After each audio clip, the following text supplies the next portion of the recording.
imagine that one of the most fun things to do if you worked for Marvel or DC or some other comic book company would be the creation of a new superhero.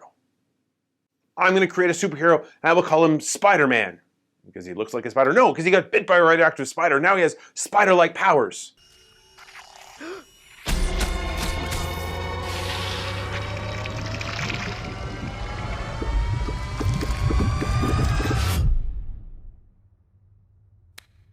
I'm going to create a new superhero called Batman. Why? Because he looks like a bat? No, because he dresses like a bat. Well, does he get bit by a radioactive bat? No, he just dresses like one.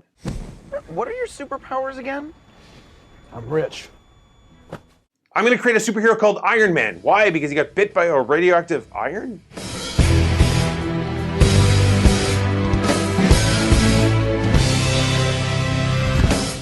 These particular stories often shape who they are. The fact that Peter Parker grows up in poverty makes him a lot more concerned with purse snatchers as he swings through the streets of New York. The fact that Batman watched his parents get shot in an alleyway makes him reticent to use guns at any point in the comic books and in the movies. Now, when it comes to our faith, you look back at the first 3 chapters of the book of Genesis, and in a lot of ways you found an origin story for what it is to be human. Now, unlike the Gospels, which are set in a particular time in a particular place, Genesis begins in the beginning. And it's not totally clear when that is. Because one of the things you need to understand is that the Bible, it's not there to try and be a science textbook. It's not there trying to tell us exactly how God made everything that he did. What those stories in Genesis tell us very clearly, though, is what God made and why God made it. Take the first creation story, the 6 days of creation, and then God rests on the 7th day.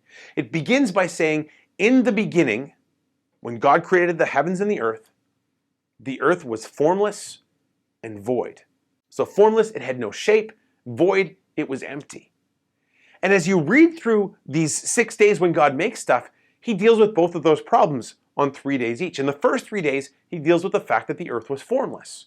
On day number 1, he creates time, night and day. On day number 2, he creates space, the sea and the sky. And on day number 3, he creates habitat, land and trees and so on. He gives the earth shape. On days 4, 5, and 6, he fills them. On day number 4, he creates the sun and the moon. On day number 5, he creates fish and birds. On day number 6, he creates, bugs and animals and eventually people. Now, if you were paying attention to this, you'd realize the sun doesn't show up until day number 4. Now, the way in which we determined what a day actually is has everything to do with the sun. And if you have no sun, you can't really measure a day, which speaks to the fact that the writer of Genesis wasn't trying to make this a science textbook, but was trying to teach us that God was creating with order, on purpose, deliberately. And as you hear on every day, what he made was fundamentally good, except on the day when he made people, and then what he made was very good. It's been said that these first couple of chapters from the book of Genesis, these are the part of the story where things are the way that God intended them to be, the way that God made us to be. Because it's right here in chapter 3 that we disobey God, we listen to the voice of another, we eat the fruit we weren't supposed to, and God has to kick us out of the garden. But there are 2 things that we should take from that give us great hope in this story. Number 1, the fact that in Genesis 3:15, God makes the first promise of a Messiah that's going to come, that's going to make things right. And not only does he make that promise, he spends the whole rest of the story doing something about it. Because I think what you learn more than anything else from this particular part of the story is that God looks on the day that he made us and says, it was very good. That God looks on us who disobeyed him and says, where have you gone? But he doesn't abandon them. He doesn't abandon us. Because that's not who he is. So the fact that you have trouble, that you might struggle with different parts of the story, like those early chapters of Genesis, it's nothing new. People have struggled with different questions and different aspects of what we learn from the scriptures since they were written.